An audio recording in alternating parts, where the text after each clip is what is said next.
All right, thermal printers. These are going to be where you're talking about labelings. So like UPS labels for shipping. They're going to be similar to inkjets, but they're going to be very small. And the problem with them is going to be the cleaning and the debris that comes involved with them. Because when you think about those small thermal printers, they're probably in a spot where retail is at, right? And they're going to be tucked away somewhere, even though it will print out, just a label. People are not going to just give it some room to breathe and just be on the desk somewhere. Maybe they might have it out of sight, out of mind, and just to get the output. So these are not large at all. Um, but with that being said, the debris that can get into them might be a little bit more because of where they may be stationed at. But you would typically open them like this and then clean them. Just clean them out with some canned air, blow that out, make sure there's no lint or anything like that disrupting them. But these are pretty much bulletproof too. Once you hook them up and you download your drivers in order to talk to them, they're pretty much just going to print exactly what you want them to print. Okay.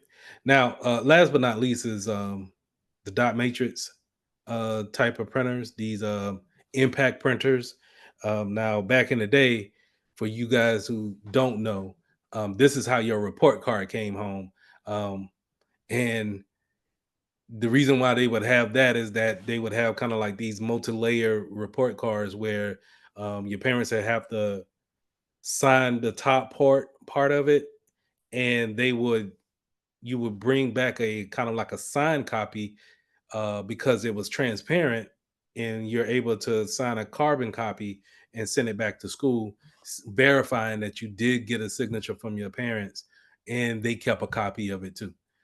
So they will use these impact printers in order to do those type of things. Now they use a ribbon versus cartridges in order to put those things on there, and there's more dots, but they're definitely not fine dots like a inkjet that you can't tell that they use dots on their outputs. But this is definitely can be, you could see that on a printout from a impact printer. I remember pulling up my old report card the other day and looking at the how we came along from dots to what we got today. Let's see, a report card. How did that thing go? That might be a bad example, but it was similar to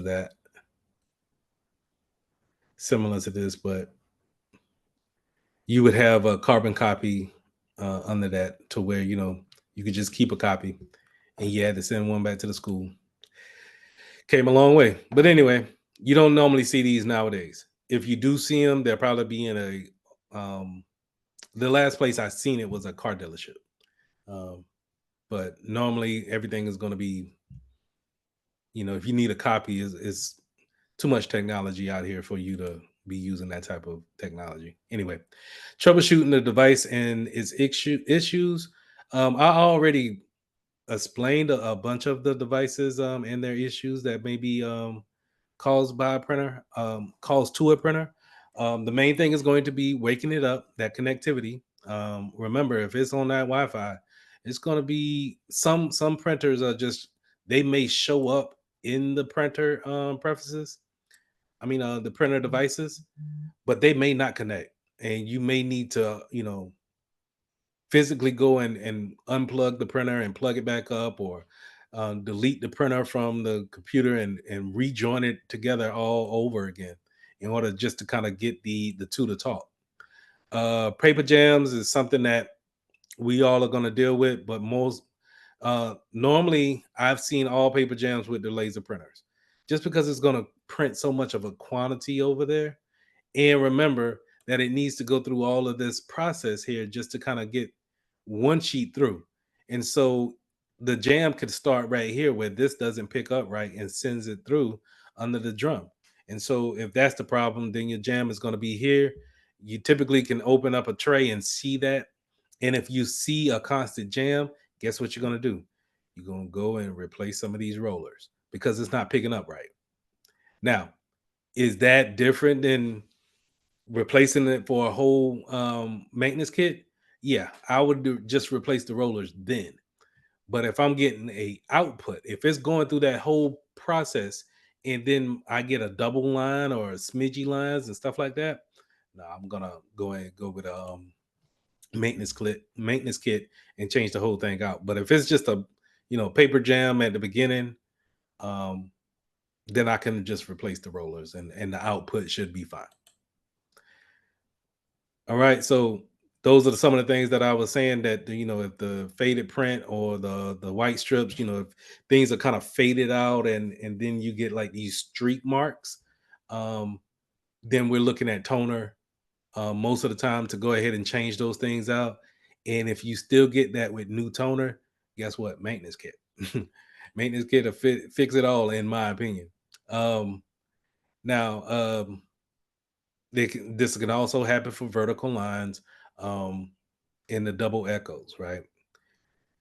So now, if you see where the toner is not fused to the paper, meaning whenever it prints out, it's just a blank page, then we need to replace that drum probably on a laser printer. Um, we need to replace this big drum right here.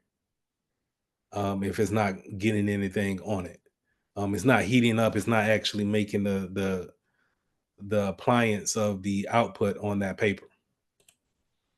Um, Again, as you see, that's my if you don't take anything away from this lesson, that's my go-to is going to be maintenance kit. Maintenance kit will fix it all on a laser printer. All right. Now, finally, let's talk about that print queue. If we're troubleshooting the print queue, again, we're going to be either restarting the print job or just, in my opinion, cancel everything out, do a test page. Um, just real quick. So this test page right here is something that you could do a test page just to see if you got connectivity, to see if it's gonna print right. Maybe you get you might see you've been called in there for a print jam, but then when you do a print test page, it may show you that you have printing issues with the ink. And so now you can make sure that you do the proper troubleshooting before actually going in there and thinking you fix one thing and you have to be called right back to fix another. All right, that's all I had for lesson 9. This completes core 1.